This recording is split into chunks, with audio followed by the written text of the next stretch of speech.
Welcome to episode number 2 of the Fowler Fitness Podcast. Today we have on Dr. Tyler Panzner.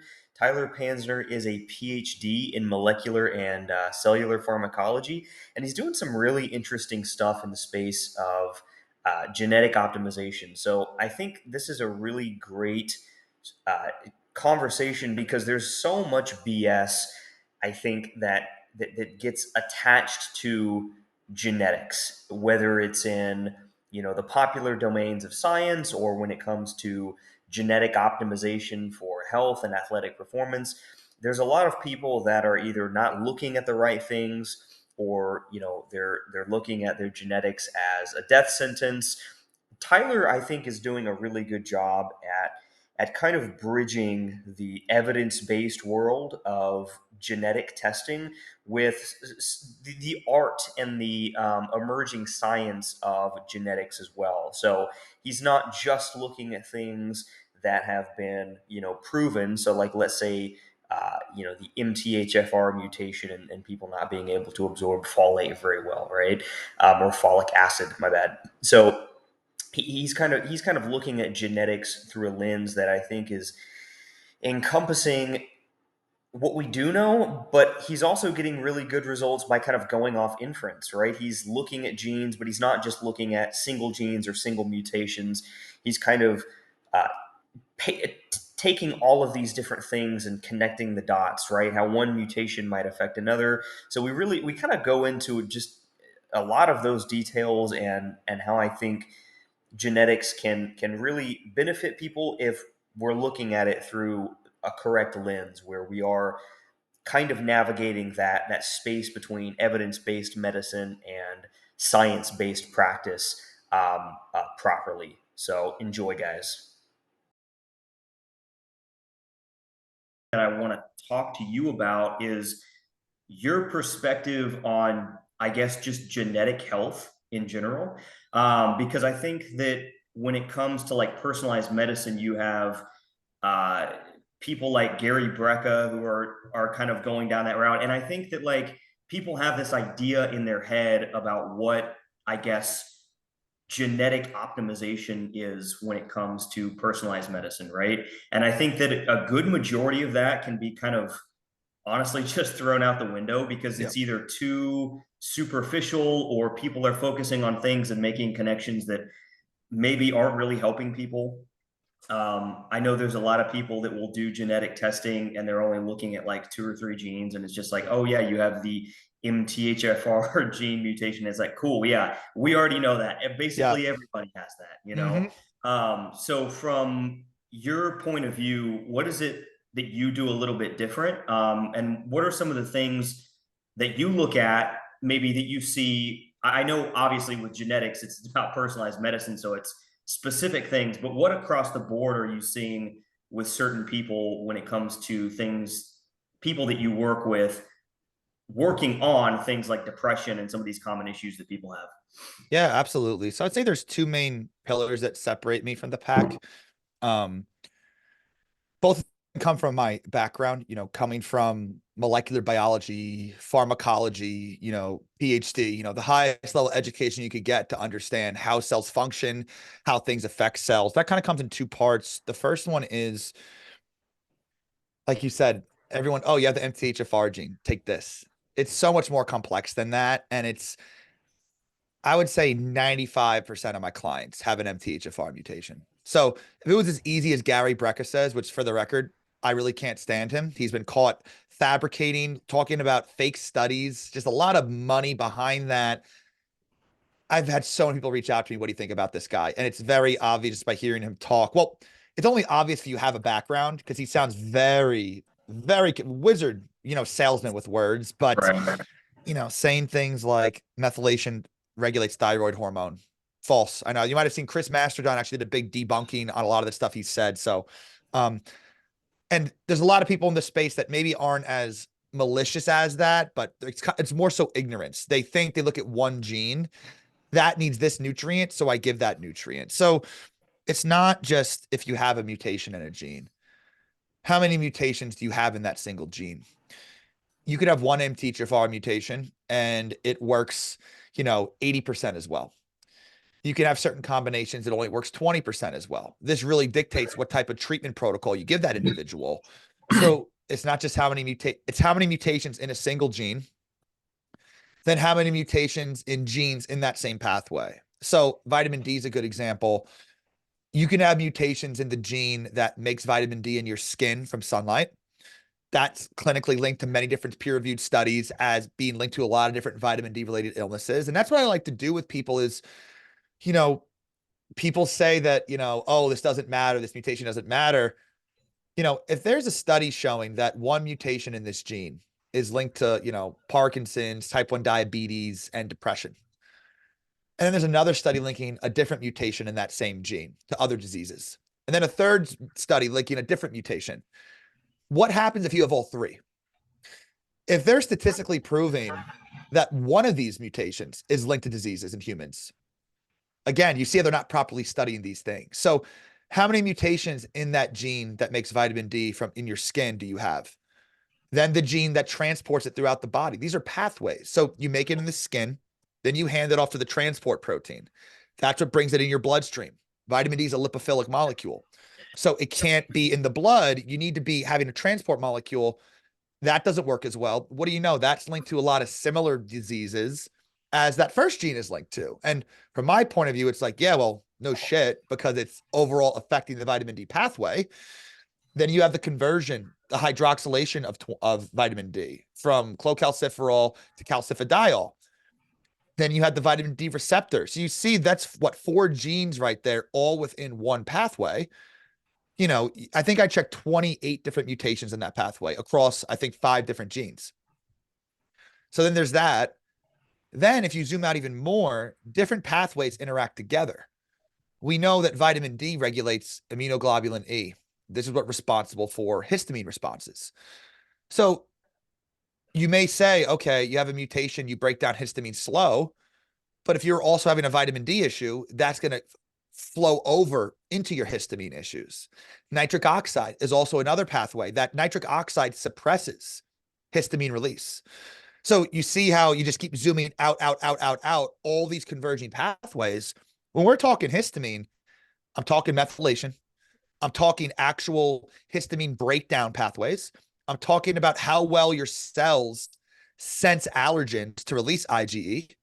I'm looking at the vitamin D pathway, which also regulates IgE. I'm looking at nitric oxide. You see all these different pathways converging together versus someone saying, oh, yeah, you have a DAO mutation. Take this. It's just not even the same comparison here. So that's one aspect. Then the other side is my pharmacology background. It's one thing to know what the genes are doing. What agent do you use to support those genes? And I see so many mistakes with that. People with histamine, they may say take a quercetin. It's a really good mast cell stabilizer. Quercetin has some good longevity properties. Great. Quercetin is also a very potent COMT and MAO dual inhibitor. This means it jacks up adrenaline in the body. I'm sensitive to adrenaline. I take people off quercetin all the time. They're anxious, they're tense, they can't sleep, they don't know why. It's the quercetin their naturopath put them on. And what's even worse is they say they're anxious. I hear a lot from clients. They say, oh, well, the doctor said to take more because I'm detoxing. You're going to take more of the wrong supplement for you. Quercetin is also a powerful iron and copper chelator. So it pulls iron and copper out of the body. So you see what I'm saying? Which agent do you use? If I'm going to see if you want to use quercetin, I really don't use it. But if I do, I better make sure your adrenaline pathways look okay, which then overspills into the GABA system. That also dictates how stressed you are from things. So there's all these different flavors and pathways that need to be taken into account. You don't want to pick a supplement. You may think it helps one thing on paper, but the other mechanisms you're not aware of, it could be harming 2 other pathways. So it could be a net negative. Or maybe let's say you put someone on 10 things, 7 of them are helping, 3 of them are harming them, making them feel worse. That might break even. They may be like, I don't really feel much better. So not only you can make people feel worse, you might prevent them from feeling as good as they can actually feel. So again, just zooming out from single gene, multiple mutations, genes in one pathway, different pathways, how they converge together through the genetics, getting a big polygenic picture of that, as well as the advanced, I call it holistic pharmacology. where you're figuring out the exact agent you want to use to support as many mutations at once. If I could find something that fixes 4 mutations that doesn't clash with anything, I'd much rather have you take that and then get 4 separate different things. So those are the two main aspects I would say that separate me from what I've seen in this space. And I've seen pretty much all the major reports, um, including Gary Brecka's, and in a lot of it, there are some really talented people in this space that know what they're doing with what data sets they look at.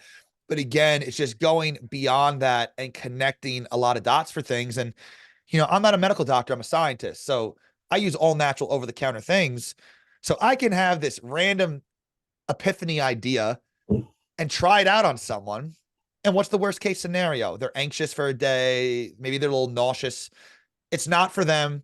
They wasted $30. Whoop-de-doo. You know what I mean? But those Yeah. hyper educated guesses, most of the time they end up being right. And I'm still, dude, being totally honest, still sometimes I surprise myself how many of these ideas that are all just from connecting many, many different pieces of evidence, but they're indirect evidence. I'm sure we could dive into the evidence-based, evidence-guided stuff, That's how yeah. right, how on point these things can be. And I'm like, holy shit, like I built my whole practice that's been more of a success this first year I ever could imagine. That's why I'm so grateful. But this stuff does work. It's not too detailed focus. It's not too much in the weeds. These patterns that I thought only affected me because I'm the 1 in a trillion most sensitive guy on the face of the earth. Now that I've seen hundreds of people, most of my clients are just like me. Yeah, well, that's, you mentioned the entire evidence-based thing, and that's kind of where I wanted to bring some of that because, when you talked about, I guess, like, taking quercetin and it raising somebody's adrenaline, I think when you look at, even in some large randomized controlled trials, you could make the case that, when we talk about the heterogeneity of clinical trial results, looking at certain supplements, you have a lot of people that will say, "Oh, well, look, the effect size in this study was relatively poor," but when you start like controlling for other variables like genetics, or like let's say you add that into a study on quercetin, right? Let's say it's a study on quercetin and just feel like well-being, people Mhm. just taking it and like how they feel or something. And then let's say you get half those people that say they feel like shit because it raised their adrenaline, right? I'm Mhm. sure there's tons of people that have mutations in pathways that, raise adrenaline from certain supplements. I Nearly have every one of no, my clients has mutations yes, in those pathways. yes, Yep. Yep. exactly. So if that's the study that you're looking at, and then you'll have people that'll make the argument that will say, well, clinical trials are designed to obviously control for all of these external variables and things. And it's like, well, All the the ones that problem they're is, aware of, which I haven't heard yeah, anyone mention this exactly. quercetin effect. So yeah, Right. exactly. Yep. It's something that first of all, that you have to be aware of. And the only things that people are aware of are the things that have been extensively studied, Yep. right? And so when you kind of get into this realm of, I don't want to call it speculative because I think that I had you to call have it the enough. bleeding edge, like the bleeding edge Yeah. of innovation. You know what I mean? Like it's when you're that far ahead and connecting dots that are way ahead of where science is currently at. Science moves very, very slow for it to be implemented, on mass scale in clinical trials. And like what you just mentioned before, too, we could dissect that even more. So quercetin slows down the breakdown of all monoamine neurotransmitters. So that's serotonin, dopamine, adrenaline, noradrenaline. So here's the thing, too. Quercetin can improve mood. So it's not just what your genetics are, it's what environment are you in.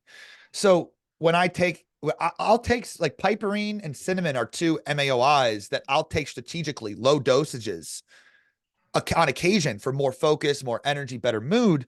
But here's the thing. If everything's great that day, I have a 12 out of 10 day. My mood, my neurotransmitters are higher. But remember, adrenaline only gets released during stress. Noradrenaline is released at all times. So, depending on the type of day you're having, I could have the best day ever and I'm on one of these things and then a curveball gets thrown my way and then boom, the adrenaline's dumped and I'm fucked. It's like imagine trying to steer a massive ship.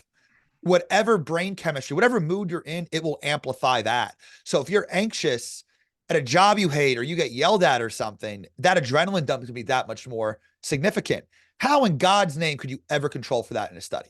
There is no way you could ever control for that. It's not just, it's so much more than rank your mood day to day. People are horrible at self-reporting. People are Terrible. horrible at, gauging how they're actually responding to things. People will say they had a Well, good day, and other people around them could say, "Oh yeah, you seem very often anxious." And people aren't even aware of these things. And that's why I don't look at studies like that. I'm very vocal that for a scientist, I'm very soft on math and very hard on concepts because I work on an individual basis first. I'm not looking to make a reel and say, hey, try this supplement because this study said that. Honestly, it's too boring for me. Anyone can do that and just regurgitate studies.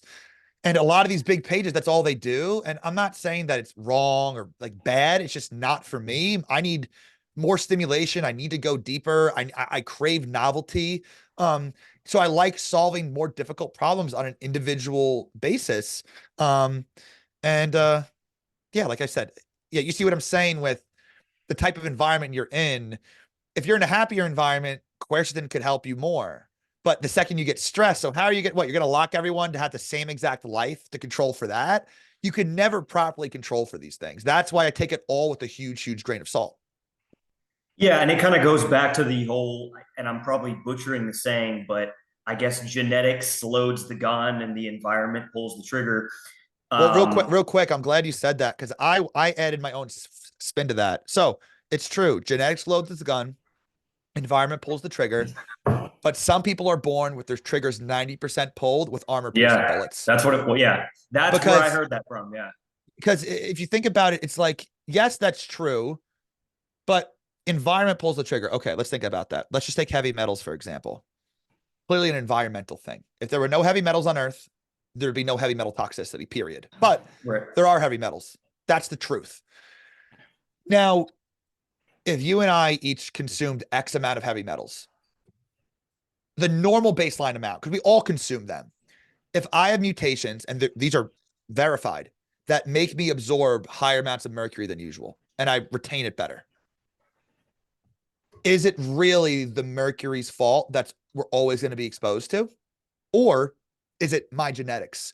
So all these environmental factors, all of the nurture side of things, your genetics dictates your sensitivity to these specific environmental factors. Now, obviously, it's always a mixture of both. Again, if there was no mold in existence, there'd be no mold issues.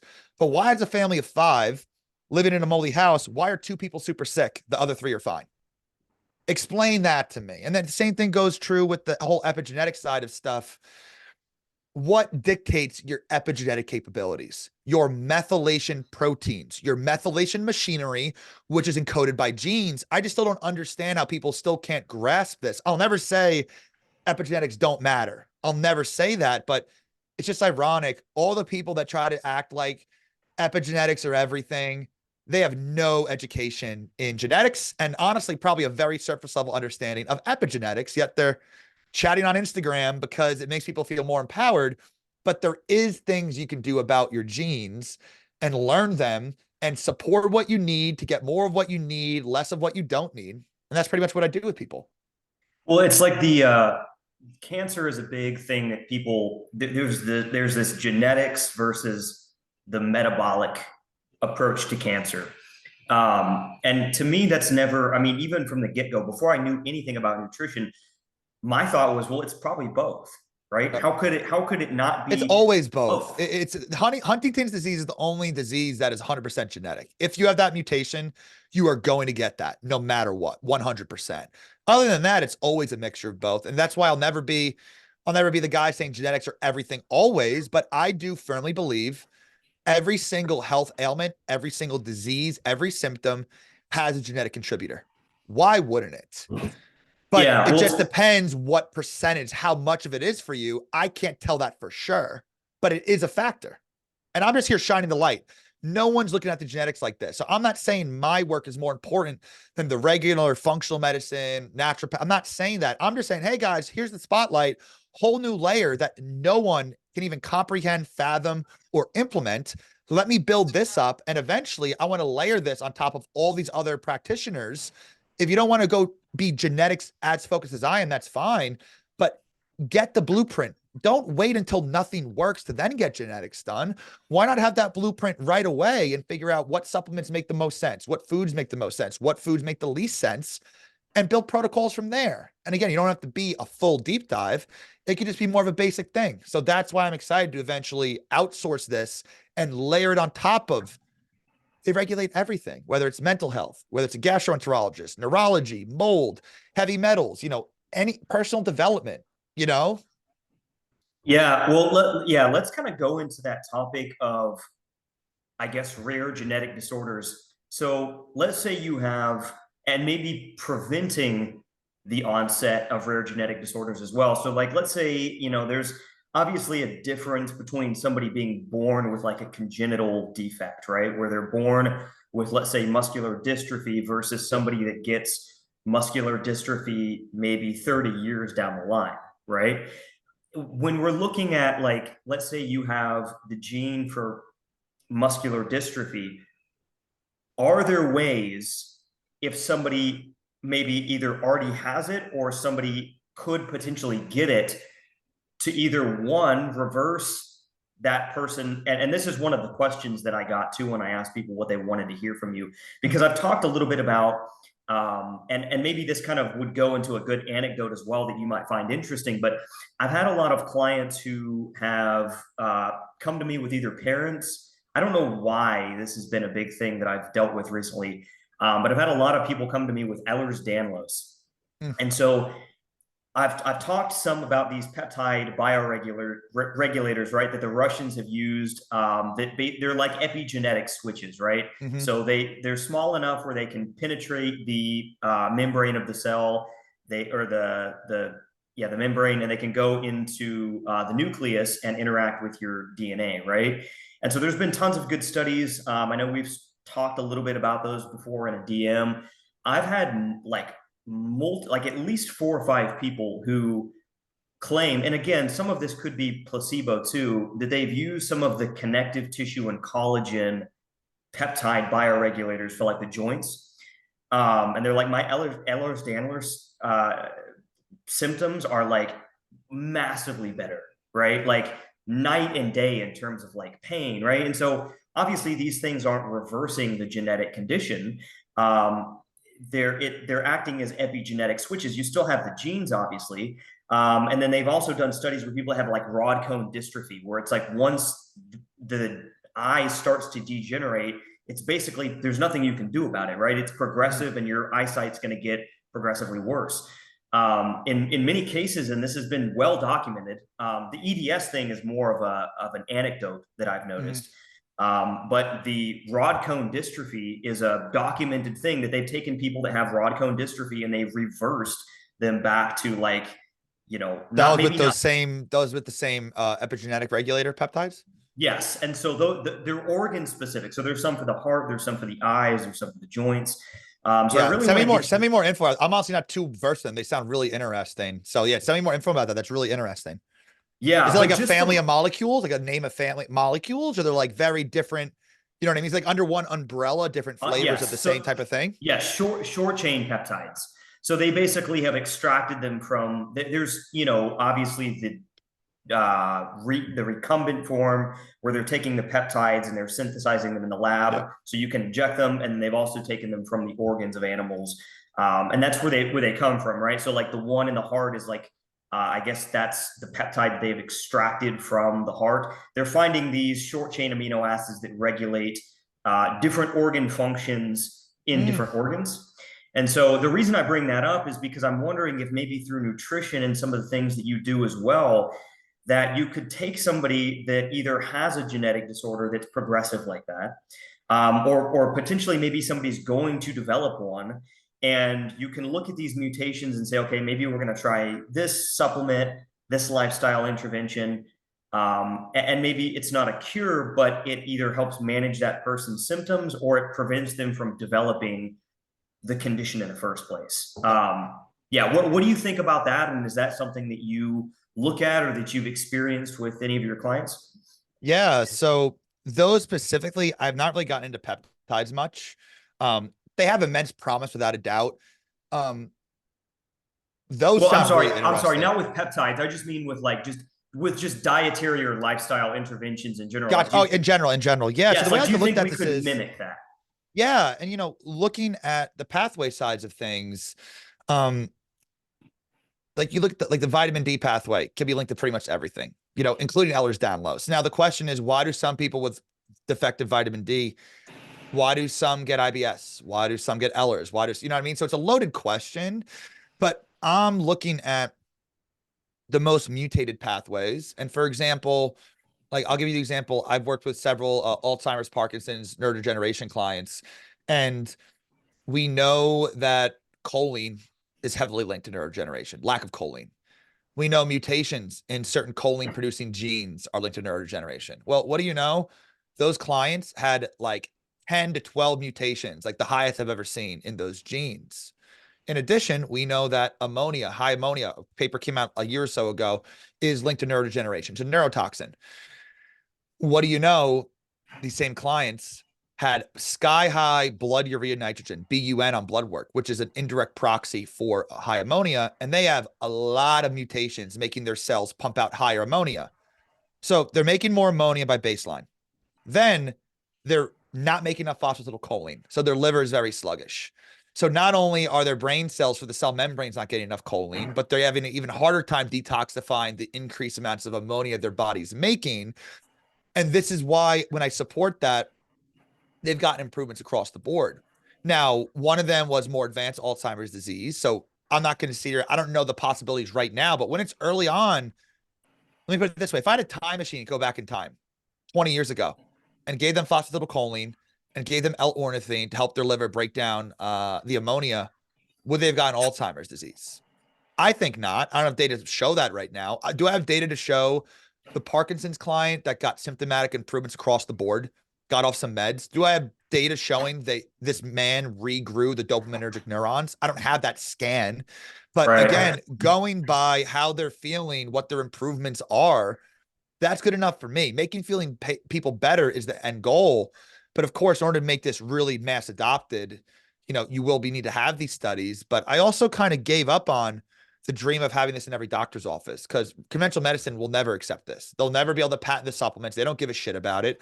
So I've shifted my goalpost to now trying to work with more holistic practitioners that are open to me saying, here's indirect data that these genes matter in human bodies for human health and disease.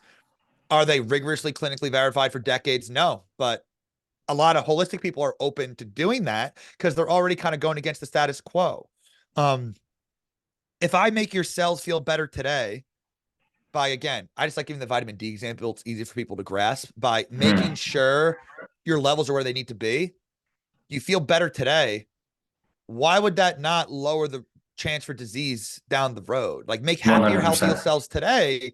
And again, I don't have the data necessarily show that. And I'm not saying it's just vitamin D. It'll also be vitamin D plus methylation plus nitric oxide, maybe some histamine stuff, maybe neurotrophin signaling. Maybe it's the interleukin signaling, autoimmunity. So once you find the right targeted nutrient to suppress these things, support what you need, um, I do think that this does indeed help with that disease risk and reversing some of these things. Obviously, the earlier the better. But yeah, I mean, same thing with autism as well. We just got to figure out there's different flavors. So you could have one person, you have three people with Alzheimer's disease. One of them has crazy aluminum heavy metal issues, minor vitamin D. The other one has a lot of vitamin D and barely makes glutathione. The other person has disrupted neurotrophin signal. You see, there's always a mixture of it. Think about a pie chart. And basically, I try to figure out, throwing out a number here, but what are the top 5 pathway contributors, mutations wise, in this individual? And I get asked a lot of the time, can you look at the genes and figure out if someone has anxiety or depression or Parkinson? All the same pathways are involved. So my workflow doesn't look that differently if you have anxiety or IBS. I'm just focused on making the cells work better. But again, the super interesting question again is, why do people with similar genetics, at least from the ones that I'm looking, I can only look at so many, why can they present in such different phenotypes, yet also respond very well to a very similar protocol? That's what's so fascinating. maybe the organotropism, the specific organ types being affected. You have the whole repressed trauma emotion, which I'm a big believer in as well. It all comes together. But again, I do think that getting this stuff dialed in, it just makes sense. And I'll never say this is the cure all end all for everything, but this is very low hanging fruit because it's very data driven and black and white. That's why I love genetics. You could go and spend 80 grand on all the parasite tests, all this test, all that test, and get nothing. Genetics, you always get answers. Most of my clients ask, is everyone else this fucked up? I'm like, well, it's my job to tell you how fucked up you are. I don't, and Right. this is another thing that separates me. We talk for an hour. I don't waste your time by telling you, you don't have this, you don't have that. I'm going to tell you how it is. I'm going to tell you the things that I think are the most wrong with you, but everything I talk about has something we could do, an actionable mutation. I don't tell you, yeah, MTHFR does this, you don't have any. A lot of these reports, it'll be a bunch of green, no mutations. It's just wasting time to me because I want to try to cram Yeah. as much value as possible and make it actually do something for you. There's a reason why most people, they have 4 different genetic tests from different companies. They're still not feeling better because it's just a laundry list of bullshit. There's no proper implementation. That's why I think it's so important to talk to somebody, because also a lot of people come to me with anxiety and depression. I need to talk to you and hear, do you wake up anxious all day and then you're burnt out and depressed at the end of the day? Or do you wake up and not want to get out of bed or start anything? You're in such a low mood. And then that makes you anxious because you don't get anything done. You're hard on yourself. Right. Yeah. Even though I already have all the recommendations listed out, I could probably give 30 to 40 supplement recommendations, but I would never, ever, ever, ever put anyone on all of those. I put on a fraction of them at once. That's just how many, I call them tools in the toolkit we have. That's how many genetic weak points we have that could make sense for you. But which of those few do we try for the first pass? I need to talk to you and hear you what your day is actually like. Because you're telling me your symptoms, your thoughts. I'm thinking, does this sound more like a serotonergic thing, more of a GABA thing? You might have mutations in all these pathways, but which ones do we actually try supporting? So that's why, eventually as I scale, I'll probably have to have the typical, here's a printout. I'll have a lot of in-depth videos eventually, but I really like the model of having the one-on-one with people so they can really understand the patterns. I need to, again, ask them these things. Like, um, a lot of menstruation symptoms, PMS symptoms, are actually due to histamine. Estrogen regulates histamine. So, like, when I'm working with a woman and she has a lot of histamine issues, symptoms, a lot of histamine mutations, I'll ask, how are your cycles each month? And 90% of the time it's, oh my God, the PMS, the mood swings, the this, the that. And I'm like, well, I kind of already knew the answer, but I just wanted to confirm. Because you see Right. how I use a lot of indirect patterns as proxies for other things. Once you understand the back end of how these pathways and systems work, it can be very easy to identify these things. Yeah, going back to what you said too about being honest to people, I think that's interesting because you kind of have these two camps where you either have people, I guess, fear mongering people, or you have the people claiming that everybody that's honest with people is fear mongering them, right? And I think this also ties into the diet side of things where you'll have somebody that says, okay, well, we know that there's certain genetic mutations that might make it harder for somebody to digest gluten, right? Um, and then maybe somebody else over here is like, oh, well, you're telling somebody not to eat these foods, you're fear mongering oatmeal, blah, blah, blah, blah, blah. You know, you hear like a lot of these big evidence based accounts making that argument. And it's like, no, this is just the reality for these people. Yep. And so let's talk.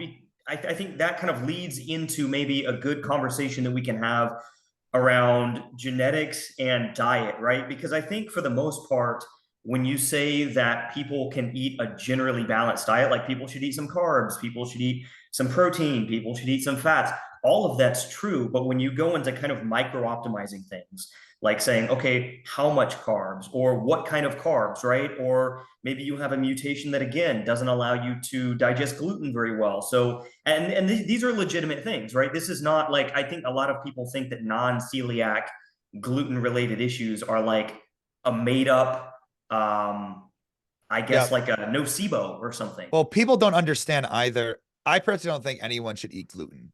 There are so many I don't mechanisms either. of Yeah. gluten that are not even inflammatory. You know, if you're Yeah. lacking the DPPIV enzyme, so the mutations you mentioned, you know, for gluten, it dictates how much your immune cells flare up in response to the gluten peptides. Now, that's separate from if you're not making enough of this enzyme to break down gluten. A lot of people, we don't make a lot of it. You know, herbivores like cows make a lot more of it because they're meant to consume these things. So if you partially digest the gluten molecule, it can hurl down your gut, get to that single cell layer thick in the intestines, rip it open, cause leaky gut, regardless of inflammation. If you have leaky gut, you're letting bacteria, the LPS from the bacteria is going to make you feel like crap. So the gluten can be a Trojan horse. Gluten also binds opioid receptors. So people can say, I don't have any gut issues from gluten. Their gut's a mess though, because the opioid activity, the pain killing opioid activity of the gluten is masking the gut pain you would be having while it's still affecting nutrient absorption. These are things nobody talks Yeah. about that are completely aside from the inflammatory component. And evidence-based, they reference the studies. Oh, it's linked to this. You're limited by the level of sensitivity, and the more people you add, the more things get masked. People can't tell how good or bad they feel. Most people are already living with this inflammation. So it's way easier to notice no to minimal inflammation to more than it is to notice moderate high inflammation and you add a little bit more. Like, think about the percent change you're getting there. If you're already inflamed, you're not going to be able to tell these things. I'm sure you probably heard of molecular mimicry. You know, the gluten peptide mimics every organ on our body has proteins that are very similar to it. So you share a mass study that it's not like the Hashimoto's. I've worked with so many people that have gotten their TPO antibodies down to the floor by getting rid of gluten. And again, I'm working on the individual basis here for each person, and we can see, you can predict this. When you're looking at 650,000 mutations that are linked to oxalate sensitivity, that's a big sample size. So when I ask people, I usually start that question off with, does you or anyone in your family have history of kidney stones? 8 out of 10 kidney stones are calcium oxalates. So they're formed from oxalates. I'd say probably 70-ish, 75% of the time, the client says, oh yeah, my dad or my aunt or my cousins do. And I'm like, well, those are formed from oxalates. And before they form kidney stones, we do know they cause inflammation in the body. Now, this has been done in vitro with human monocytes. It's also been done in vivo as well that shows that. I just, and be honest, like these nutrition PhDs, it's a completely different level of scrutiny learning nutrition PhDs, like the studies they read versus pharmacology, cell biology, neuroscience. Just the level of difficulty and density of these papers is just night and day difference. So they don't get deep enough of these analytical type skills at that. And this is not a knock to anybody, but this just kind of is how it is. A lot of it is just the same setup for each of these nutrition studies, the same setup, the same thing. You have different lab techniques, you have different analytical tools for all these different cell biology dynamics. It's just a very different ball game. So there's a different layer of critical thinking and understanding and reading between the lines and understanding this is the limitation of this study versus that study. Yeah, and I think people with a good background in cell biology or pharmacology, like you said, I think that people tend to think that like focusing on mechanisms is a bad thing. Yes. But it's not, right? And especially when we're In, talking about innovation comes from mechanisms. yes, It's 100%. mechanism first, then that's always where it starts. You have to identify a pathway, a Right. druggable target, some sort of target. You need to verify that, test it, then you move up from there. You don't start with epidemiological things. Yeah, well, and even too, if you just and again, people are going to say, well, this is an anecdote, or well, it's really not an anecdote. Anecdotes or data. Again, when what you're Yes, doing is that far ahead of where science is at, what else am I going to use? When I'm clearly helping people, right. it's clearly working. You know what Well, I and mean? I think yes, I think there's a difference too between an anecdote. Like, let's say you're going to give somebody a An drug. Here's a uneducated anecdote sometimes where it's yes, just yes. someone, Sally over there that has no background says, I took this supplement and it changed my life or whatever. It could be a lot of factors, but it's different when you have someone that's educated, cross referencing things and trying to eliminate as many biases as possible. Now, no one's perfect, of course, but at the same point, yeah. Yeah, and I think you also have to weigh the risk versus the reward of the intervention, right? If you give somebody a drug that hasn't been tested, somebody could die, right? It's very unlikely that if you tell somebody to change their diet or you give them a supplement, like yeah, the scale of side effects is different, right? Like Yes. maybe somebody gets a little bit of an anxiety, like you said with the quercetin thing, but nobody's dying, right? That's like I think that's the big difference when we talk about when it's actually okay to focus and sort of hone in on some of this, like these mechanisms versus needing actual studies, right? Like oxalate is a good example where we know that, I mean, it's been well documented that if you eat too many oxalates, you can actually die. And there's Yep. a limit where you can get, I think it's oxalate induced kidney injury and failure, right? So Mm-hmm. it's like there's a very clear, and then you'll have people say, oh, well, there's nothing wrong with eating vegetables, blah, blah, blah. And it's like, yeah, I mean, I think you can, there's a safe amount of vegetables that you can Yep. consume, a healthy amount. But when people are ignoring that things like oxalate are a problem, it's very easy to go and say, well, look, and then they'll say, oh, well, you can die like eating too much of anything, blah, blah. And it's like, yeah, but the scale is different, right? It's a more difficult to die from drinking, too much water than it is, from poisoning from something that you shouldn't be eating, right? There's different levels of scale that you, I think, have to account for when you're talking about whether something is bad for you or not, and to what extent, right?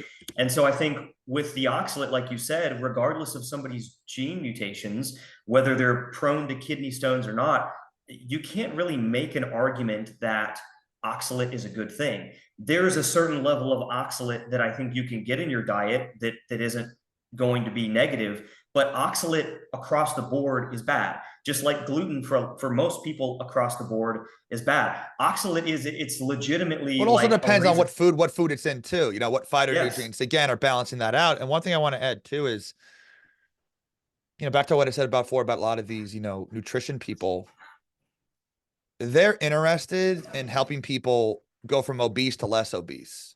I'm interested in optimizing human health. The level of scrutiny, the bar is at much different levels here. Like, you see, it's not just, do you not feel horrible?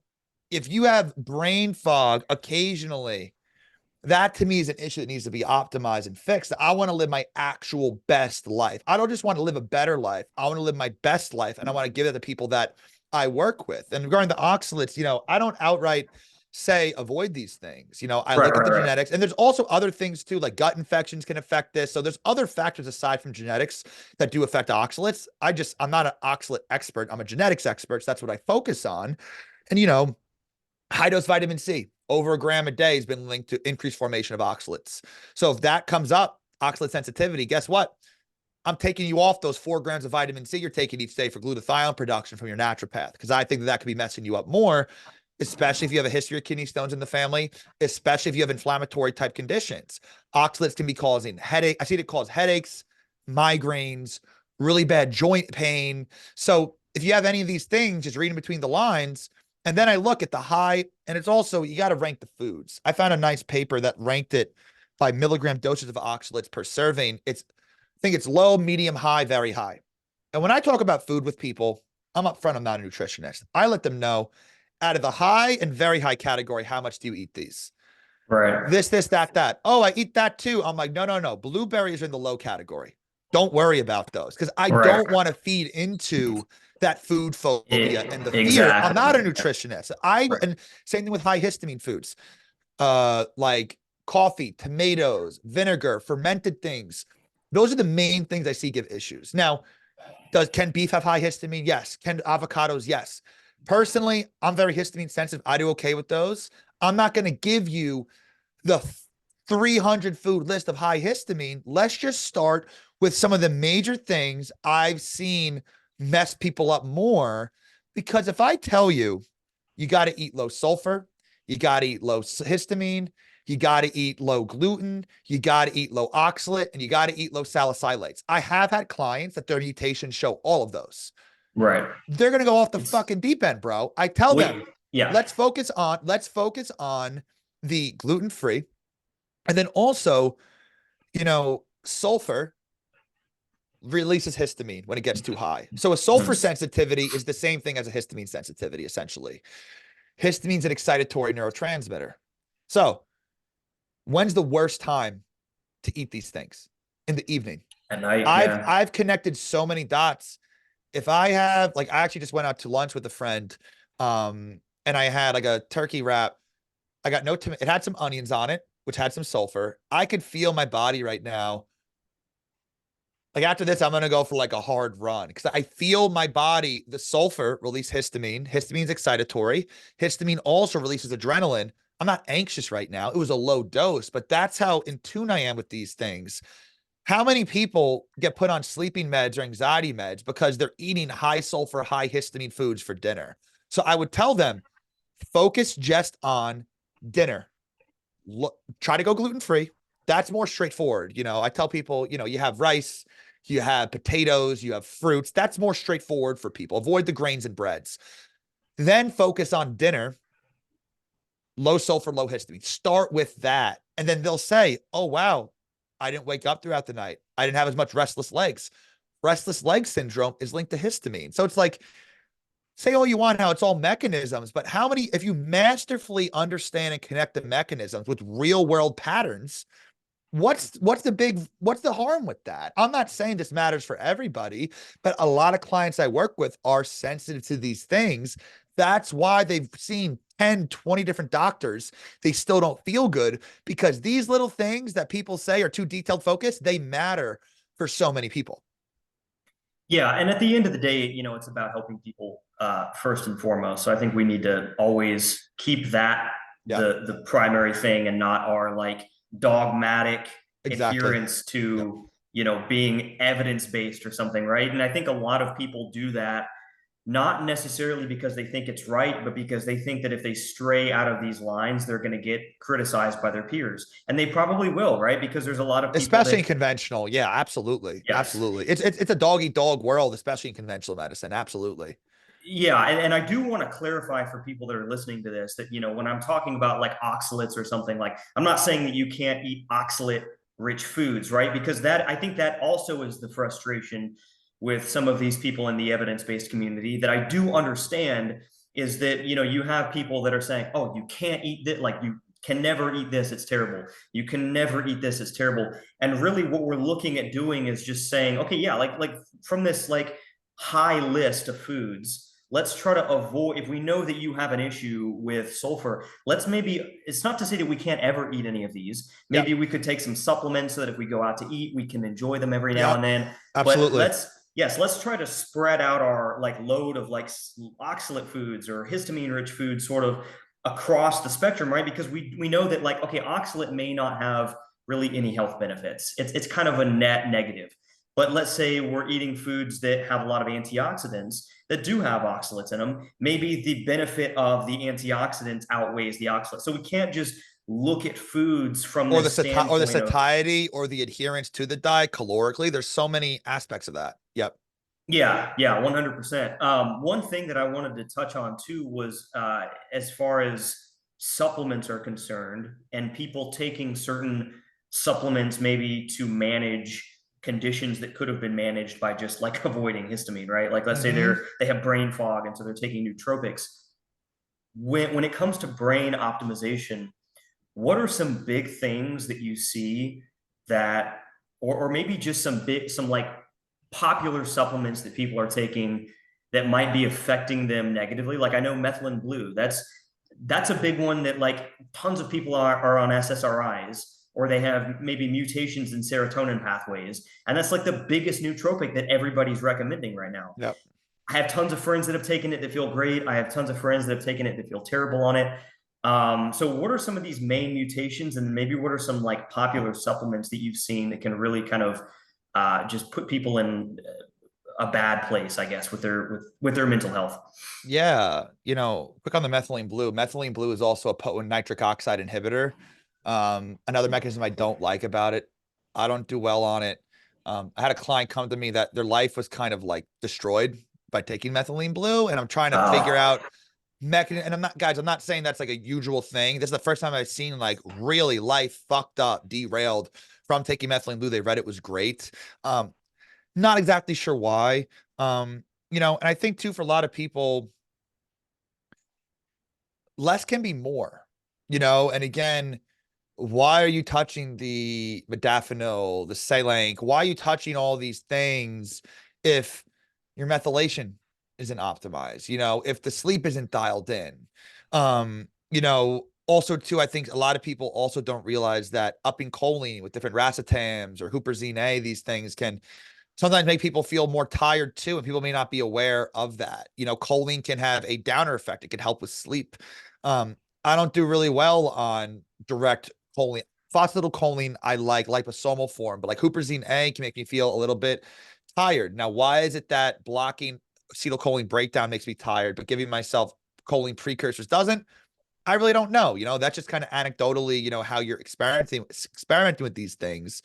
But I definitely do think again, the sulfur and histamine, I have the slightest twinge, I feel, of the most minor headache from a normal amount of onions. Now, I have also been looking into that could also be tied to mercury issues. They're both thiols. And I'm going to get some heavy metal testing done because I am curious. Is it normal? I know I have a lot of genetics for it, but I just have a couple of red onions and a little wrap. I can still have a great day today. You know what I mean? Usually it would ruin my Yes. whole day, but is it Yeah. normal Yeah. that I feel that little twinge right now Right. Right. from just that? Maybe there's Yeah. others, and I have the humility to admit, yeah, maybe there are some heavy metals. My mom got tested. She's actually detoxing mercury right now. She ate a lot of seafood. I was in her for 9 months. You know what I mean? And it's like, it's hard to really say. Um, so yeah, we're back regarding the brain health things. I think again, limiting the brain fog from that, or there's also the food allergies. So I ate peas and almonds pretty much every day for lunch during my PhD. Turns out I was severely allergic. I work with mice almost every day, severely allergic. Now, I went to 4 different allergists. None of them would test me. They told me, you don't have allergies. You're not sneezing. You don't have a runny nose. You don't have puffy eyes. I'm like, I've done my research. I'm not a doctor yet, but like, this is histamine. The 5th one finally tested me. I came back positive. It was kind of like a fuck you to everyone else. Like I called it. Um, Now, and you see here, whether it's a high histamine food, whether it's a high sulfur food, or whether it's an allergic thing consumed, the end result is identical. High histamine. So I've worked with people that say, oh, I'm allergic to eggs. They end up trying some molybdenum that helps your body break down sulfur. And they have eggs every morning now. Because for some Mhm. people, having eggs, they're very quick. They are very nutritious. They're very healthy food.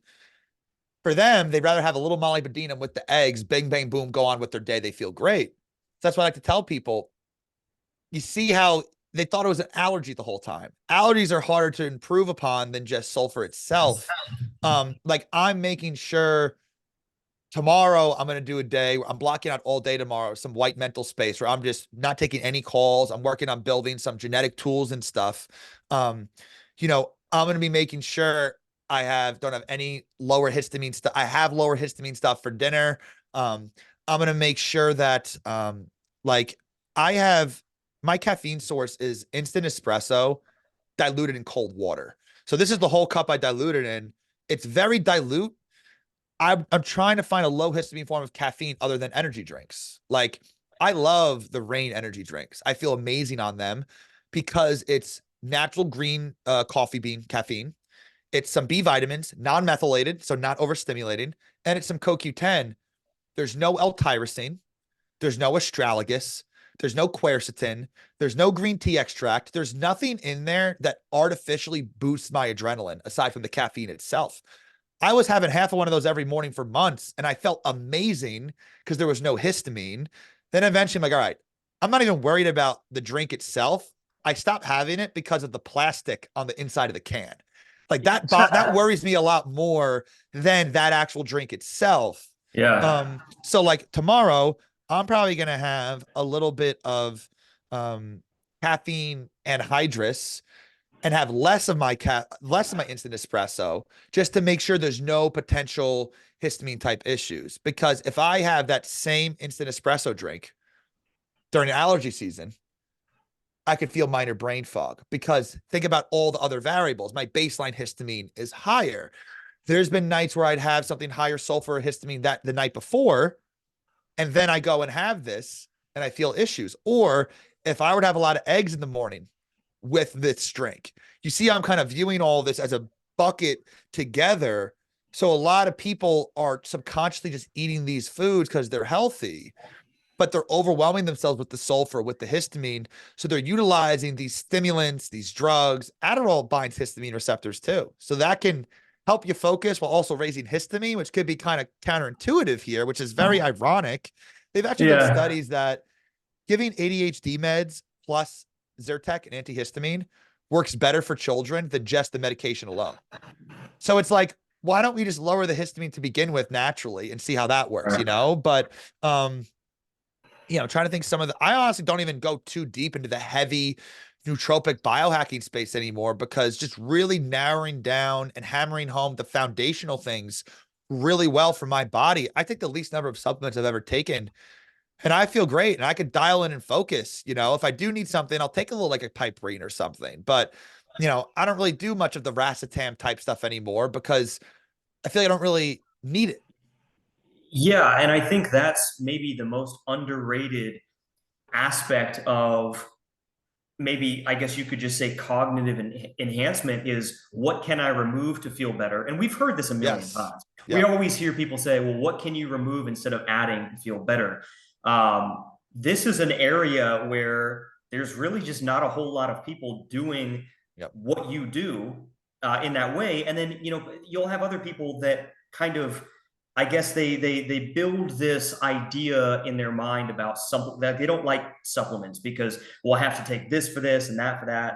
And it's like, look, if you actually if you know yourself, right? That's like the big thing in every It's major hard. It takes years. I mean, I can help expedite the process a lot, but yeah, I didn't always know all this stuff. I always tell people I've fucked myself up a lot. That's the cons of being a biohacker. You got to take the wins with when it's high, and then the lows can really suck when I thought I had to go to the hospital sometimes mixing, tyrosine with green tea extract with yeah, rhodiola before I knew what the fuck I yeah. was doing. Like, holy shit.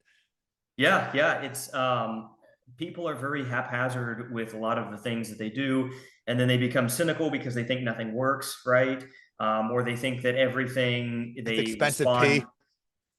Yeah, Yeah. and so I think like when it comes to what you do, you're allowing people to really just know themselves better, right? Yeah. There's going to be some people that are gonna say, "Oh, well, this is you're being OCD. You're not."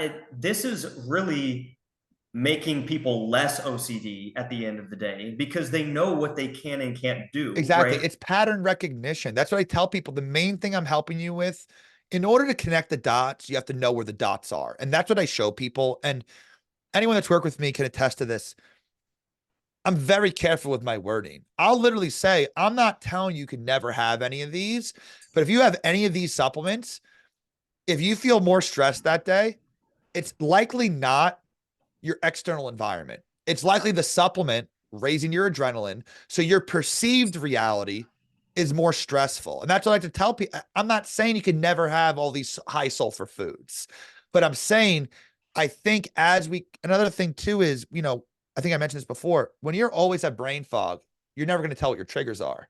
So that's why I like utilizing supplements. They can really help stabilize mast cells, get you feeling better. Let's remove these foods for a while. Let's remove the coffee. I love coffee. I'm fine with it. Okay, trust me. Let's give it a month. Here's low dose caffeine pills if you need it. Give it a month. Okay, go try not the caffeine. They're like, shit, you were right. I actually don't feel that good on it anymore. Because now you're going from clear headed, and you notice that little change. So, yeah, I don't even want to do coffee anymore because of that histamine factor. Or they may want to do cold brew that's lower histamine. Yeah. Speaking of caffeine, let's talk a little bit about how I guess genetic mutations can impact caffeine metabolism, right? Because you I, have I some just people. posted a reel today about this. Is that why you brought this up, or is that a coincidence? No, I didn't even see it. Oh yeah, I've I heard literally you. just posted one today about this. Yeah, so that's fresh in my mind. Yeah, happy to dig into it for sure. Yeah, yeah, I've Yeah. heard you talk about it before. And I guess, this is a big one where, again, you have some people that will drink coffee, and maybe this might be a separate issue that may or may not have to do with genetics, but you'll have, like, my mom drinks coffee in the evening and she says it puts her to sleep, right? Hmm. And then you have other people that metabolize caffeine really slow, maybe, and so they have to drink it in the morning because if they drink it later in the day, it keeps them up Yep, all night. that's me for sure. Um, yeah, so let's dig into that a little bit. Yeah, there's so many different mechanisms that come into play here. A, how quickly do you degrade the caffeine molecule? That's the CYP1A2 gene. Ironically, that's also what breaks down melatonin. I'm a Mm, slow metabolizer. So I'm sensitive to melatonin and caffeine. My wife's the opposite. My wife takes like 3 times the melatonin dose I do. And if I'm not yeah, careful, I'll wake up groggy. But what is then caffeine also blocks adenosine receptors. Those adenosine receptors can also be mutated, and they're linked to increased anxiety from caffeine. So you see how the slow metabolism, it can make you more sensitive by it lasts for longer, but that doesn't always mean it makes you more anxious per se. It could perhaps. But then we have the adenosine receptor it binds to. That's been very well proven that it increases anxiety perceived from caffeine, regardless of dosage. Then, how quickly do you break down the adrenaline that coffee dumps? That goes back into the COMT and MAO right, genes. So, are you really that? I met people that are fast caffeine metabolizers, slow adrenaline metabolizers, and they're blaming the caffeine they had in the morning. I'm like, right. technically, and then you Well, throw this, in, oh yeah, I'm taking a rhodiola, or oh, I'm taking methylene blue. I'm like, duh, there you go. Like, it's not the yes. caffeine, it's the caffeine plus that. Well, this is where we get into, like, all of the different, you have to look at all of the different mutations, right? Yes, Because you could exactly. say, yeah, somebody has mutations in these adrenaline pathways, Oh, you break and down they, caffeine fast, so you can have caffeine, no problem. And that's dangerous, maybe not right, dangerous, but sort of haphazard, reckless information. for This person's sure. going to take what you say as gospel as a health expert, as a coach. And yeah, it's not actually for them. So there's that. I'm trying to think what else. This could go, it depends where you draw the line, because then you go into the GABA system. How much do you make enough GABA to help soften the anxious thoughts from the caffeine? Then it goes Hmm. into dopamine, it goes into serotonin, all the neurotrans, you know what I mean? So you could just keep Right. going more and more and more. Where do you draw the line? Technically, all these things can matter, I guess. I mean, vitamin D epigenetically regulates the expression of the enzymes that make serotonin and dopamine. So technically, should we be looking at vitamin D pathways for caffeine sensitivity? Like, I personally wouldn't do that, but you see what I'm saying? Right. When you go deep enough, everything affects everything.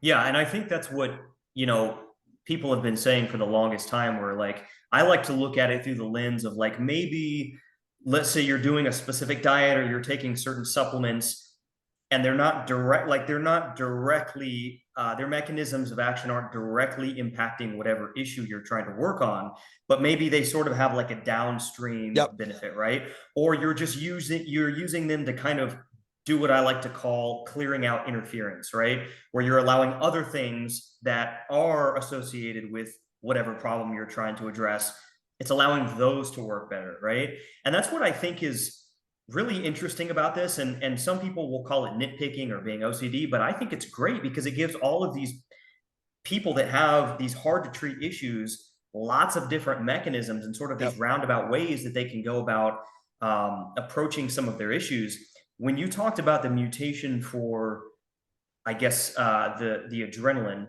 that's the same mutation that also impacts some people's uh, ability to, well, I know with B vitamins, when I formulated my B complex, I put the adeno and the hydroxycobalamin instead of Yep. the methylated forms, for this reason specifically. So could you kind of touch on maybe, B vitamin supplements and how sometimes some of those can actually make people's anxiety worse? Yeah, absolutely. And that ties into the whole MTHFR. Again, the surface level, I never use methylcobalamin anymore. If people have MTHFR, they have a hard time methylating folate. So give them methylfolate. Why do people need I really don't see the necessity for that, because a methyltransferase enzyme is what methylates dopamine to turn it into adrenaline. So you flood the body with these methyl groups, you're going to be making more adrenaline from the dopamine. And if you're sensitive to adrenaline, that's going to make you feel not very good. I mean, I found out my MTHFR mutation, I don't know, maybe 4 or so years ago at this point. Like anyone else, I went and got, the methyl B vitamin from CVS, extra strength. I remember I had to chop that up with a knife. I could only take like a sliver of it. Otherwise, I was Damn. too anxious. And now it's not even the dosage of the B12, it's the dosage of the methyl groups. So that's why, yeah, I pretty much only recommend methylfolate. We could titrate the dose based on how mutated the MTHFR is. Again, why do people need 1,000, was it microgram, milligram, whatever, the 1,000, I even forget the units of the B12 when it's all methyl there? I haven't seen anyone have a success story with that. There's other ways to lower homocysteine aside from any more methyl groups. Methyl groups. Choline, glycine, not the trimethylglycine. Betaine can be great, but that's also more methyl groups. So you can also lower homocysteine without adding just more methyl groups for some individuals. So, yeah, I saw you added that in. I'm like, I knew this motherfucker was smart, so it makes sense because again, why do we need so much? I think a lot of it is companies look and say, oh, they're doing it, we're doing it. Now the energy drinks have methyl B12, activated B12, and like, I just, how many people have a good experience on that? Again, my experience with my clients is different because usually I'm going to get the more sensitive people that aren't in the greatest health, but I run to the general population. How many people feel good at the end of the day when they had an energy drink with caffeine, methyl B12, astragalus, and rhodiola in it? How many people feel good at the end of the day? They're going to have a badass workout because they're just so much adrenaline and they're like crushing it. That'll probably lead them to fry their CNS because there's so much adrenaline. They're crushing the set so hard, dialed in with the music, vibing. Then the dust settles, their CNS is shot, they can't think straight, and then they have all this adrenaline floating around. Then they got to take another supplement for that. And it's like, again, how many people actually feel good at the end of the day taking that? We'll never know because it's just mass produced. That's business. Yeah, and I guess there could be some instances where maybe, if you're taking a lot of, I guess, NAD or something like that, you could make the argument that you could benefit from more methyl groups if those are being depleted. But my dad, Yeah. I'm not entirely positive what form of B12 they use in IVs. I'm sure it. I've seen cyano and methyl. I haven't heard about adenosyl hydroxyl IVs yet, but that'd be a great business idea. Yeah, I suspect it's the methyl because my dad, it's funny, both my mom and my dad both went, and this kind of shows the difference between, people in terms of their genetic responses to certain things. And it may or may not have, anything to do with that. But my dad they both got like a Well, if it wasn't B12. genetics, what else would it be? Well, that's true. Yeah, I mean, I guess you could make the argument that there's, maybe somebody already has enough B vitamins or something, but True. that's also affected by genetics as well. But so he Yeah. he went and got a B12 IV, I think, and my mom they both got one at the same time. And his blood pressure, when they took his blood pressure, they almost called an ambulance because after he got it, it was like 180 over Wow. 130. It was Yeah. insane. And he was like, I was like, "Do you feel okay?" And he's like, I feel like pretty anxious after it." And then my mom felt great after it, Yep. And so it's like, yeah, if you're giving somebody, that's what I think is potentially even more dangerous, is people doing some of these really high dose or even just mega dosing something in I'm general. not a mega dose guy at Me all. neither. Yeah. I understand you on your own, like you just want to share your like go for it, but like why wouldn't you? It just makes so much more sense to me. Let's I'm a big fan of multiple supplements. I start low, moderate doses on the lower side, but multiple pathways and mechanisms. Let's spread the love across all the pathways the cells have a higher necessity or requirement for. And then if you're going to dial things up, increase the dose of one thing, give it at least 2 or 3 days. Okay, that did that. Don't be pulling all the levers at once, but we can start. I work with so many people that are very sensitive to supplements. I put them on 10 things. And the thing is too, when I say 10 things, other than a multivitamin that again is matching the bees for their genetics, they're all single ingredients. Because people may say, oh, you're putting someone on 10 supplements. That's crazy. Well, what if you're taking three supplements and each thing has 15 ingredients? You're taking 45 supplements. So I've seen people Yeah. taking 30 supplement products. These people are on at least 100, 150 different nutrients. So they have no idea what the fuck is doing what. So I say 10 things, but aside from the multi, it's literally 9 other nutrients. So we can be targeted and precise. Okay, I feel great, except in the evenings. Okay, let's pull this evening one out. I'm better. Okay, that was the issue. You can't do that with all these mega blends. I forgot where I was going with this. Yeah, so the nutrients that I give them, yeah, I think maybe I was just gonna say the precise part. There might have been something else there. It'll come back, I'm sure. Yeah, I think you were talking about just how, at the end of the day, when it comes to supplements, Oh, the like you mega dosing said, it was. yes, the Yeah, it megadosing was the mega dosing. Why would you want to nuke and bombard one single like pathway? I receptor don't or get it pathway. because what Yeah, goes up must come down. People don't understand that a drug by definition is anything that alters physiology. So by definition, supplements are drugs. So just how if you had a shit ton of caffeine for 3 days in a row and stopped, you're going to be more tired after.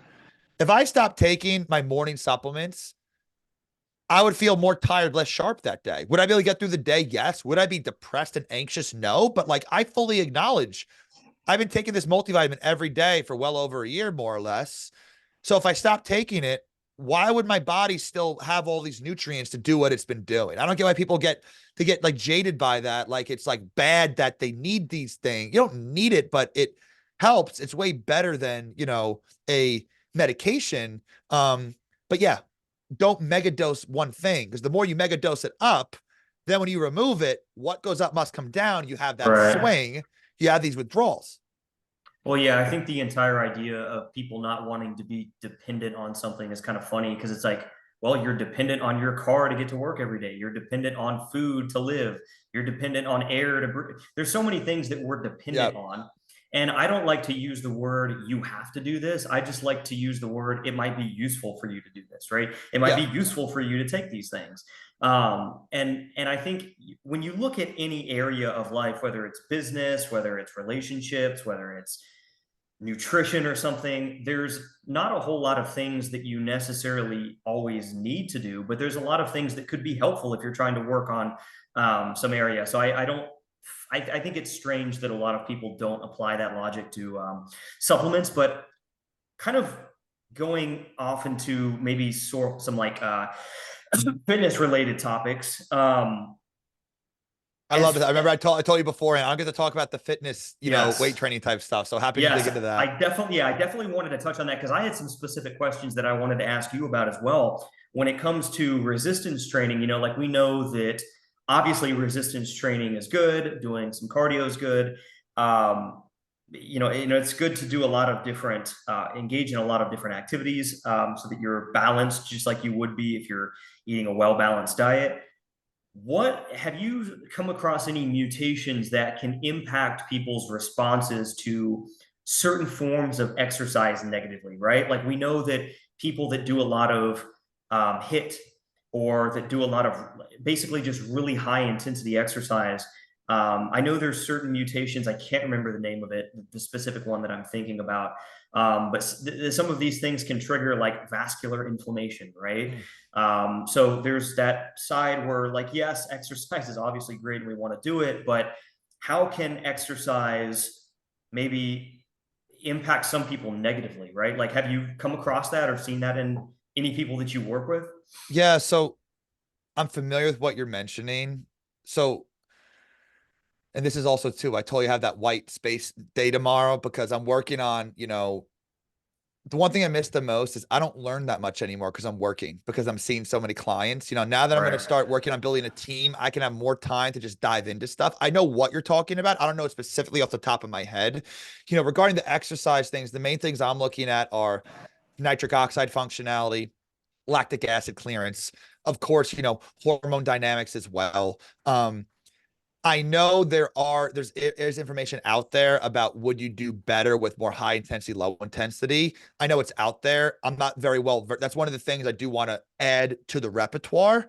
Um, but one thing I do think is that people that are histamine sensitive. So histamine gets released during exercise.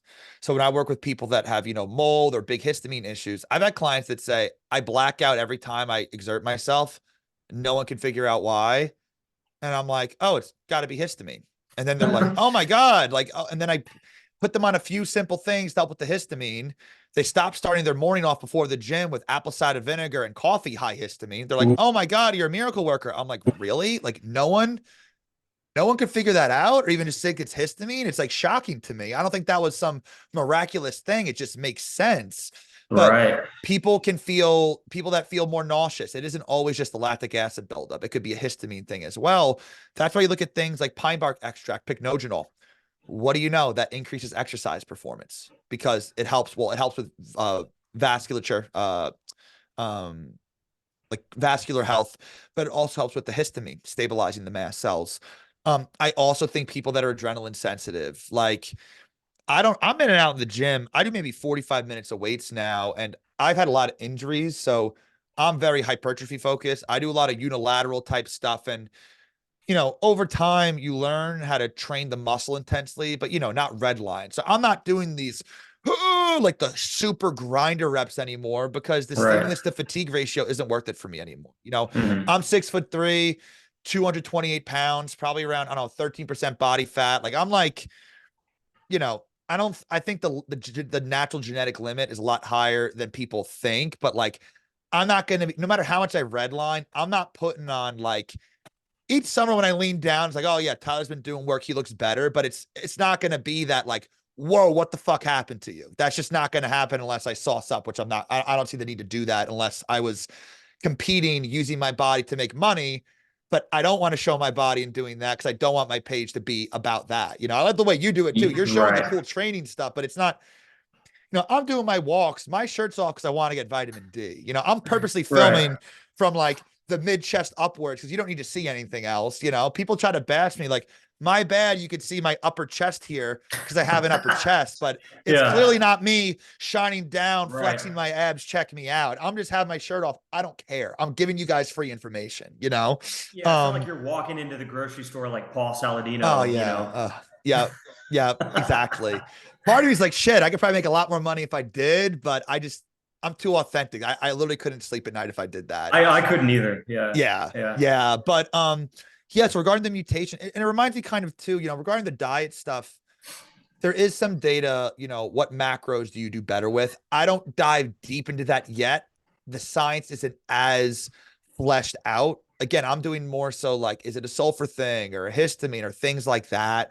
I do think the data for blood sugar sensitivity, I think that's pretty fleshed out. It's like I can see if there's mutations that you may need something like a glucose disposal agent, but like bitter melon, I like doesn't affect adrenaline. Fenugreek, berberine, trying to think, cinnamon. These are all MAOIs. So that's actually how I first found out about a lot of MAOIs. I started taking, I forgot which GDA on the market, might have been the Gorilla Chemist or might have been Enhanced Athlete. I'd have great workouts and I wouldn't sleep. And I'm like, huh, what could this be from? Turns out 5 out of the 6 ingredients are all MAOIs, just happen to also be GDAs. Um, You said berberine was one of those, right? yep, yep. But now they have the hydroxyberberine, which That's is the one I take. Yeah. 300 times more absorbed, which is great. If you feel great and you don't feel stressed and you could sleep good, go for Yeah. it. You know what I mean? So, but um, yeah, the genes for the training, I think the adrenaline sensitivity, because especially if you're taking pre-workout, like if I'm hopped up on if I stim up heavily and I'm trying to kill my body at the gym, I'm gonna get more into it because I'm listening to music. I have this same mutation, the COMT gene. It's linked to getting goosebumps from music because we feel things Ah, more. yeah. We're gonna That's be getting interesting. more dialed in and more likely to just say, like, fuck it, one more, and then 3 more after that. And then I'm just absolutely spent. And nowadays, I'm trying to run a business. I don't need to redline like that. I can figure out a way to stimulate better unilaterally, I'm exerting myself, but I'm exerting the muscle itself. And that's just the difference between hypertrophy training versus other things. I'm not training movements, I'm training muscles. Like some of my sets, I'm not even counting reps. I'm just trying to have significant exertion with time under tension and flutter in that range of motion with the muscle under tension on like a later set. Yeah, and I think that's probably the best bang for your buck. There's a lot of people in Yep. my niche that I think, it's just kind of like it's difficult to get people to realize this sometimes, but everybody just wants to do everything all the time, right? And I Yep. and it's interesting because that's kind of how I built my business, was building it off this model that you can combine all of these different fitness modalities, and you can, right? I think in a good plan, if you do want to be that person that has muscle, that is strong, that can jump, that can do all these things, there's a way to train for that. But for the vast majority of people, I think it's difficult in my niche to convince people that, like, hey, look, like, maybe you don't need to do a lot of these things that, like, you think you need to do all these, Yep. like, high output exercises. And then, in the evidence-based fitness community is almost even worse than the nutrition community, because these guys are just like, if you mention any of the things that we just talked about, in terms of like overexertion or something, they're just, oh, you're fear mongering exercise, and it's Yep. like, no, it's just, you're just being particular about how you allocate your resources, right? And Yep. this is what we do in every aspect of our life, with relationships, with training, with, um, Well, you exactly. know, Like real quick, like tomorrow, like tomorrow, I'm actually going to be, again, I'm going to be a big mental day. Um, I'm actually probably gonna be going for a light jog walk in the morning. I'm not going to be training. I'm also on nowadays, I never train more than 3 days in a row. I used to be proud of, I've been lifting 24 days. My body catches up. I'm natural. You know what I mean? I can't handle all of that. And if I were to go work out, it'd probably be like a shoulder. I would not be hitting a back or leg workout like that morning while I'm going to try and do that. Because I'm sure you realize this too. It's moving the body helps wake the brain up, but then once you really crush the weights, it all then crumbles. it's down. Yeah. Yeah. Yeah. I've been training. I mean, I do a lot of accessory exercises kind of spread out throughout my week, but I train maybe twice a week now, like hard. Like I'll do a full upper body day, a full lower body day. Sometimes it's two full. It kind of just depends. But yeah, I used to train 4 to 5 days a week. And, dude, it was interesting. And this kind of goes back to what I was talking about before. When I got my blood work done, dude, what was it? I mean, there were a lot of different inflammatory markers that were just through the fucking roof. And this Yep. was me training 4 to 5 times a day, right? I'm sorry, not four to Oh, I five was times. gonna say Jesus. Yeah, no. 4 to 5 times a week hard, Yeah. like resistance training. Yeah. I backed it down. And I'm not saying that you can't do that. What I was doing was excessive, because in reality, that is what I needed to do at that time to accomplish what I wanted to accomplish. And I think there's times in your life where you can up the stress and lower it and kind of, play with different variables. You gotta But pick your battles. Don't try to blast the crazy. Like if I'm gonna decide, all right, like I have a clear runway, let me blast it today. If I'm doing legs, I'm gonna make sure I'm probably coming off a rest day. exactly, And yeah, I'm probably gonna take a rest day after that or an active recovery day, right. just because I know the toll it takes. And there's always another day to do another lift and build the muscle. Yeah, and I mean, like, when I got my blood work done, I was looking at it. I'm like, there's no way this should be the case. The There's no only way you have bacteria, LPS, No, something else is raising that. Yep, no, yep, yeah, because yep, I mean, I've gone through every possible stage and again, I do it because it's fun for me. I like to figure things out because then I yep. can help my clients better. And so, I've been through everything. I'm like, there's none of these things. Like, maybe there's something that I'm not accounting for, but it's gotta be how I'm training. I dropped it Yeah. down to 2 days, waited a couple months, everything went back to normal. And that could also Um, stem into genetics, meaning, you know, one of the polygenic risk scores I use, I think it's like 300,000 mutations linked to interleukin 6 levels. Or a lot of these other TNF alpha, a lot of these different inflammatory markers that could be elevated. So if your cells already have a higher genetic propensity to release these inflammatory markers, any stressor you have, whether it's a true, LPS bacterial or from weight training, you know, it could just be that much higher for you. So you may not even be overtraining that much, but the cellular response to that is more aggravated. right. You may not actually be redlining to smithereens like someone else may be, but you're still going to have that end result effect. Yeah, that's why I wanted to bring that up because I knew there had to be some type of potential, mechanism, to account for that. And again, or genetic mechanism. And again, it could have just been from the fact that, I also, because people are gonna hear that and say, oh, well, now I shouldn't do hard training. And it's like, no, you should still train hard. You can train hard without redlining. Like if you like 100%. I had my little brother like moved back up to New York and he started training with me, just showing him how I do it. And like, here's the thing, I'm wearing sweats at the gym. I have a light sweat, if that. I'll be honest. I don't even bring water to the gym because I'm not like drenched in sweat, but my muscles are like fried. Like the Yeah, actual yeah, when you're training the actual muscle tissue specifically, they feel like, wow, I had a great workout, but I'm not spent or exhausted. Like the right. muscles themselves. But and again, that also depends on the goals. I can tell you, I haven't barbell bench. I have no idea what I could barbell bench. I'm doing all unilateral machine work. But again, that's just me personally, like my goals. You know what I mean? I'm not trying to risk tearing another pec or something.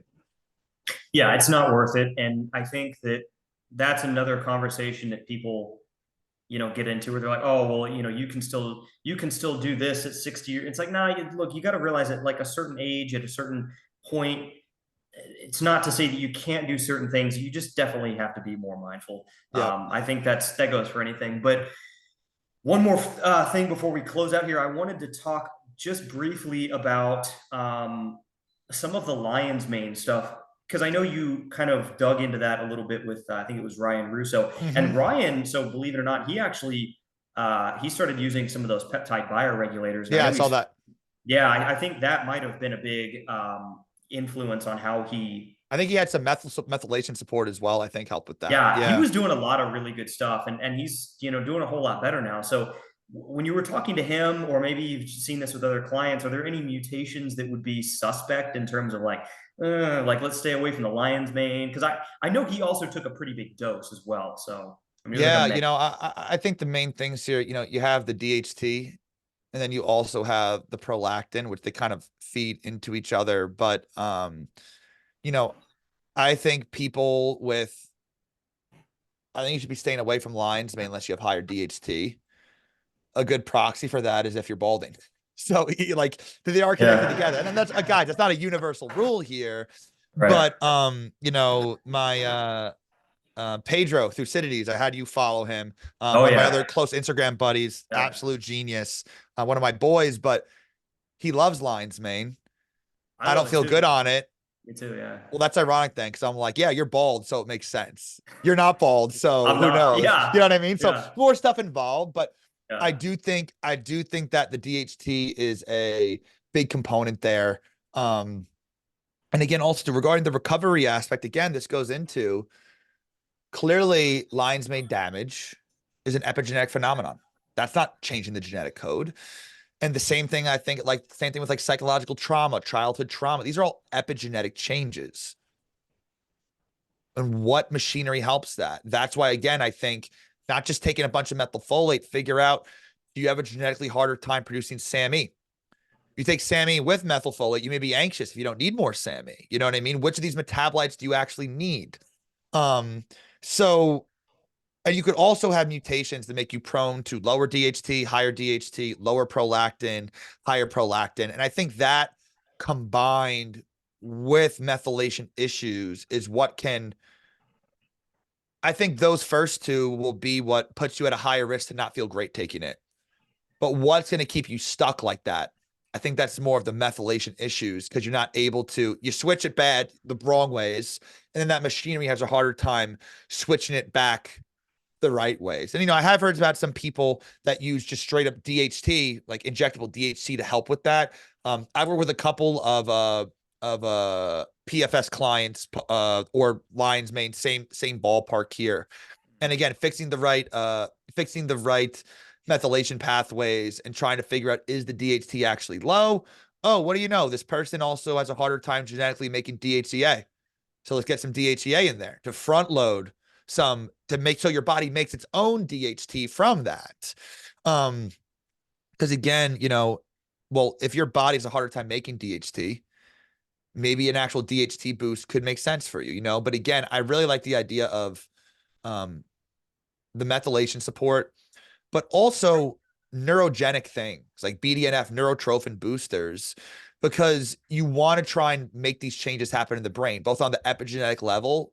Well, I guess epigenetics does precede synaptic growth. You have to change those genes. If you see what I'm saying, it's like, that's why I love, it's one thing to boost someone's mood in the moment, just give them a bunch of DHT or serotonin.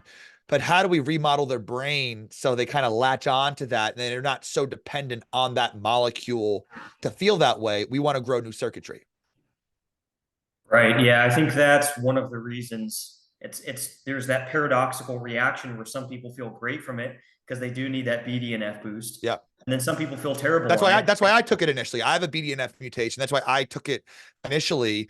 And yeah, I felt not that great after day two. Took it for another few days. I didn't have any residual effects, but I'm like, yeah, I also got a little nauseous from it too. So I'm like, not for me. Yeah, I know there's a lot of lion's manes that they have oats actually in them. Like a lot of it isn't even lion's mane; it's like ground up oats. Like mice, Interesting. yeah. Like there's one that I bought from like OM Nutrition or something. Like you just go to the store and you buy like it's like one of the main big mushroom brands. But they put a lot of oats. Like they use oats to like dilute it basically. So it's like So like diluted.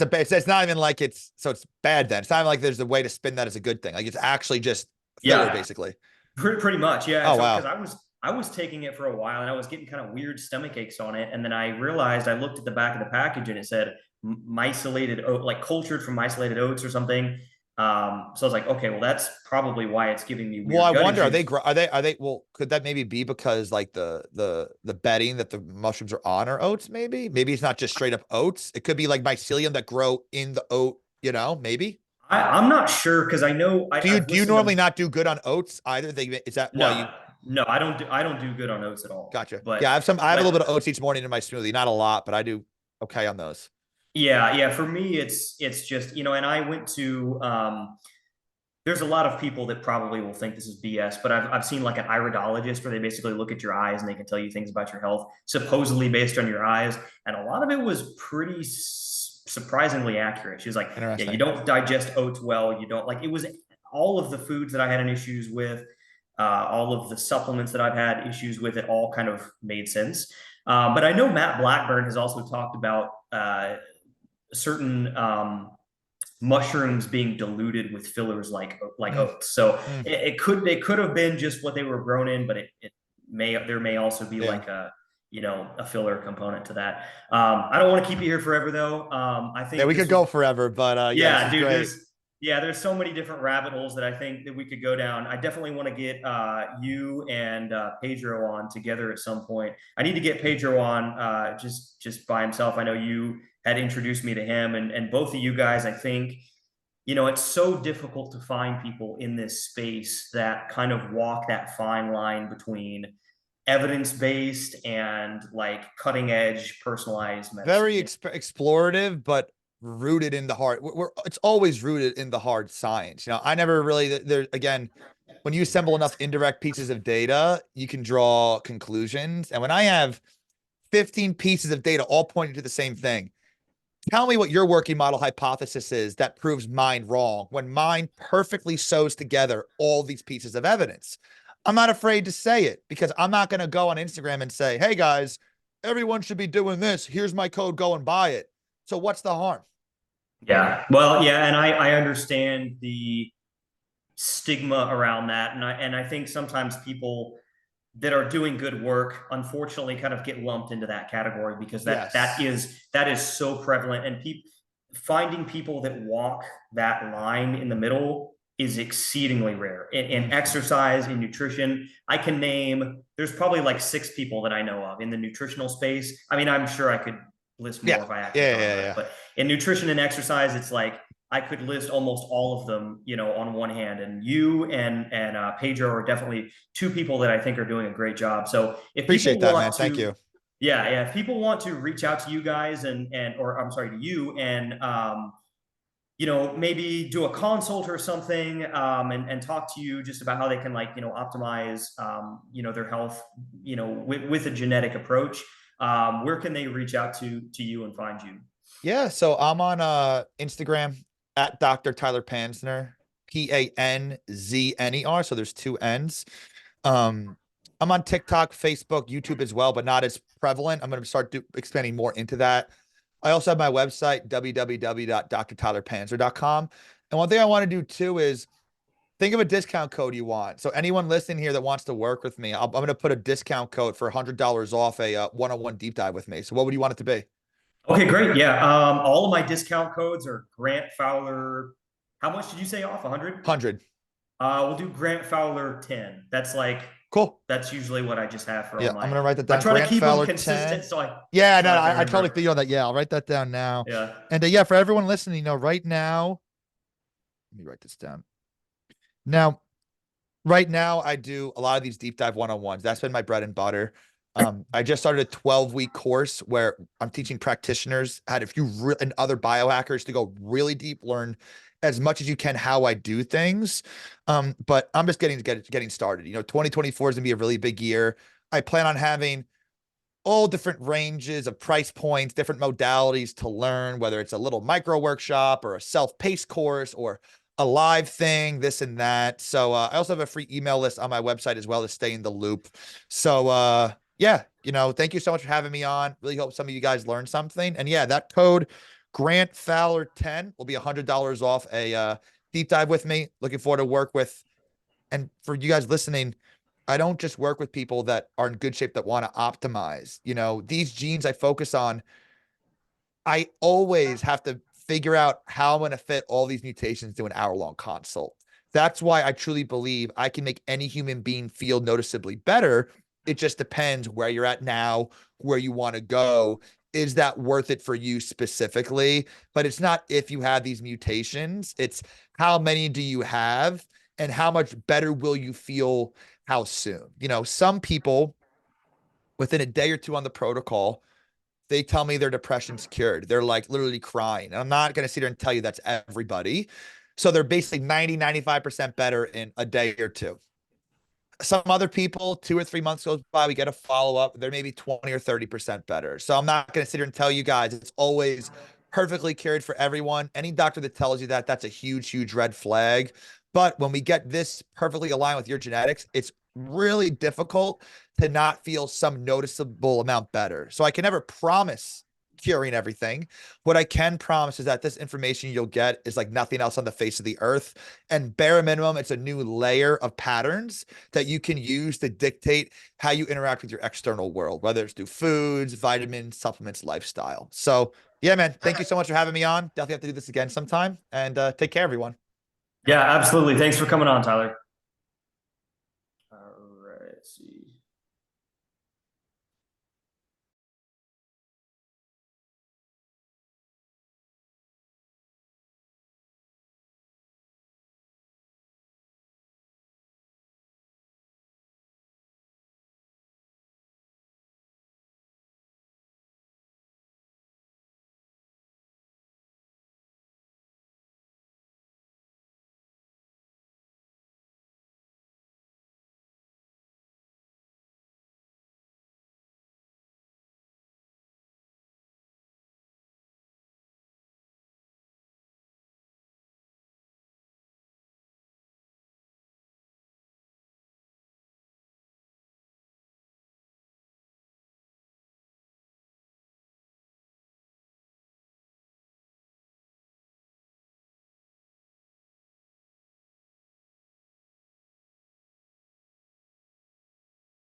Welcome to episode number 2 of the Fowler Fitness Podcast. Today we have on Dr. Tyler Panzner. Tyler Panzner is a PhD in molecular and cellular pharmacology, and he's doing some really interesting stuff in the space of genetic optimization. So I think this is a really great uh, conversation because there's so much BS, I think, that gets attached to genetics, whether it's in the popular domains of science or when it comes to genetic optimization for health and athletic performance. There's a lot of people that are either not looking at the right things, or they're looking at their genetics as a death sentence.